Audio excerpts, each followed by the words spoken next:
આજે છે ને પ્રથમનું 5મું વૈષ્ણવ વાંચતો હતો. કેવી સુંદર વાત મહારાજ કહી. મહારાજ કે અખંડ મનો સ્વરૂપનું ધ્યાન કરવું. મહારાજ કે હૃદયમાં મૂર્તિ ન દેખાય તો પણ કાયર થઈને ધ્યાન મૂકી ન દેવું. કાયર થઈને ધ્યાન મૂકી દેશો તો પરમાત્માની કૃપા નહીં થાય. જો વિષયનો ભાગ ભજવશે જ તે. માયાને મૂકવેલી કઠણ નથી, એની હેલી નથી, એનો ભાગ ભજવશે જ.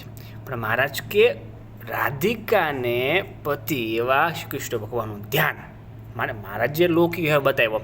મહારાજ કે ભગવાનના સ્વરૂપનું ધ્યાન કરવું. એ ધ્યાન કરતાં કદાચ અખંડ હૃદયમાં મૂર્તિ ન દેખાય તો પણ ક્યારેય કાયર થઈને ધ્યાન મૂકી ન દેવું. ન મૂકે અને જે કાયર થઈને મહારાજની મૂર્તિનું ધ્યાન મૂકે નહીં અને અખંડ એમાં મંડ્યો રહે, મહારાજ કે એના પર પરમેશ્વરની બહુ મોટી કૃપા થાય છે. માટે ક્યારેય પણ કોઈ સંતોને યોગથી ધ્યાન કરતાં શીખવું. અંતર્બુદ્ધિ કરી 1 મિનિટ 2 મિનિટ 5 મિનિટ દિવસમાં ધ્યાન કરવું. કાયર થઈ અને એક સ્વરૂપનું ધ્યાન કરવું. તમને કોઈ સપોઝ ઘણા બધા પ્રસિદ્ધ સ્વરૂપો છે. વડતાલ ધામના હરિકૃષ્ણ મહારાજ છે, અમદાવાદ કાળપુર મંદિરના રંગમોલા ઘનશ્યામ મહારાજ છે. કોઈ પણ એક પર્ટિક્યુલર સ્વરૂપ એનું ધ્યાન 1 મિનિટ 2 મિનિટ 5 મિનિટ કરવું.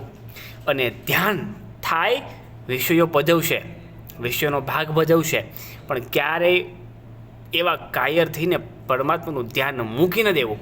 પરમાત્માનું ધ્યાન ન મૂકે એના પર પરમેશ્વરની બહુ મોટી કૃપા થતી હોય છે.